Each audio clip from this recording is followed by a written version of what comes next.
پھر اس ایمان کو تقویت پہنچانے اللہ سے جڑنے کے لیے نماز ہے کہ نماز پہلی امتوں کو 2 نمازیں، ہمیں 5.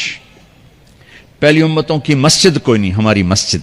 پہلی امتوں کی اذان کوئی نہیں، ہمیں اذان ملی.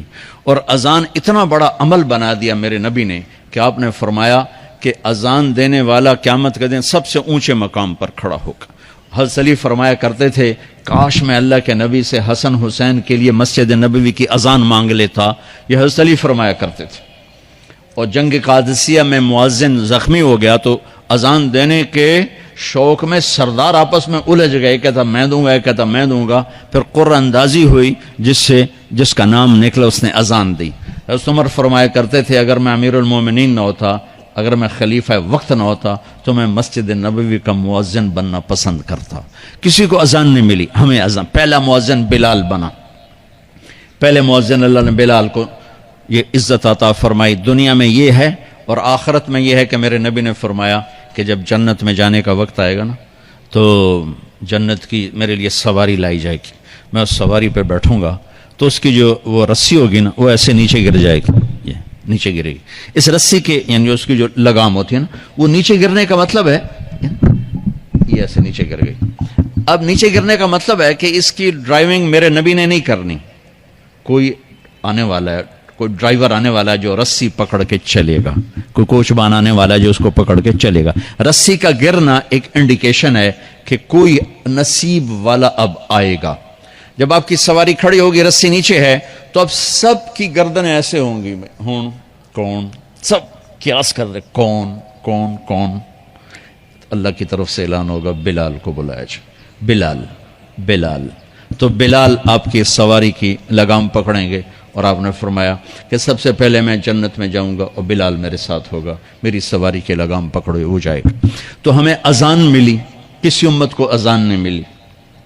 ہمیں 5 نمازیں ملی، کسی امت کو نمازیں نہیں. 2 نمازیں، ایک فجر کی 2 رکعت، عصر کی 2 رکعت. باجماعت نہیں، ان کو اپنی کتاب یاد نہیں، ہمیں قرآن یاد ہے. میرے مدرسے میں ایک بچہ اب ماشاءاللہ امریکہ میں وہ پڑھا رہا ہے، اس نے 30 دن میں قرآن یاد کیا.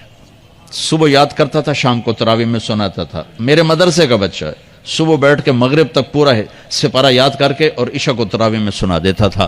اللہ نے میں ایسا قرآن دے دیا کہ 1 مہینے میں بھی یاد ہو جاتا ہے. 3 دن میں بھی ایک بزرگ نے یاد کیا، 3 دن میں قرآن یاد کیا. اللہ نے ہمیں قرآن کی دولت عطا فرمائی. پڑھنے کے لیے 5 نمازیں عطا فرمائی، تہجد کی نماز عطا فرمائی، اوابین کی نماز دی، اشراق کی نماز دی، چاشت کی نماز دی. نماز کے کتنے دروازے کھول دیے.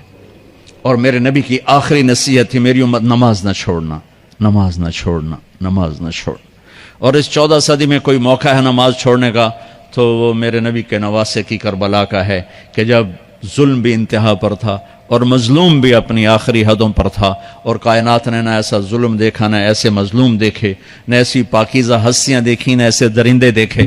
تو سورج ڈھلا، نماز کا وقت ہوا ہے تو آپ نے سبحان اللہ، آپ نے زہیر سے فرمایا کہ شمر سے کہو نماز پڑھنے دے. نماز پڑھنی ہے، امت کو پیغام دینا ہے کہ یہ کسی حال میں چھوڑنے کا کام نہیں ہے.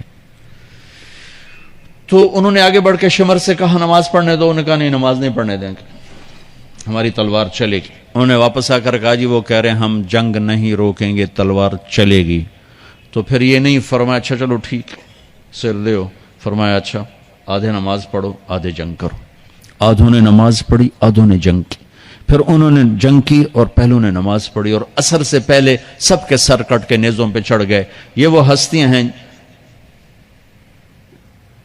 جن کو میرے نبی نے کہا میری آنکھوں کی ٹھنڈک حسن حسین، میرے جگر کے ٹکڑے، میرے جنت کے پھول.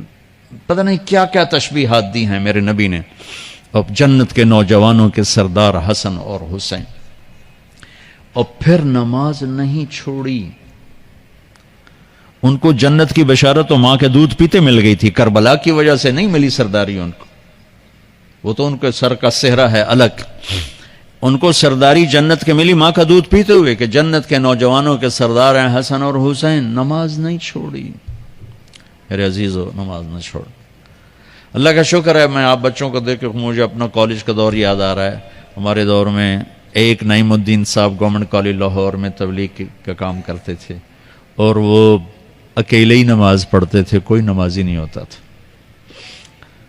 اور کسی لڑکے کی داڑھی نہیں تھی، کسی لڑکے سوا سے ایک نعیم الدین کی۔ اب ہر کالج میں جائے داڑھیوں والے بچے نظر آتے ہیں، ٹوپیوں والے بچے نظر آتے ہیں، کوئی لڑکی کے سر پہ دوپٹہ نہیں ہوتا تھا، کوئی ایجوکیشن تھی۔ اب لمز جیسی یونیورسٹی میں بھی لڑکیاں پورے برقعے میں ہوتی ہیں، حجاب میں ہوتی ہیں، نقاب میں ہوتی ہیں۔ جہاں برائی کا گراف اوپر گیا تو نیکی کا بھی اوپر گیا، جہاں برائی کا لیول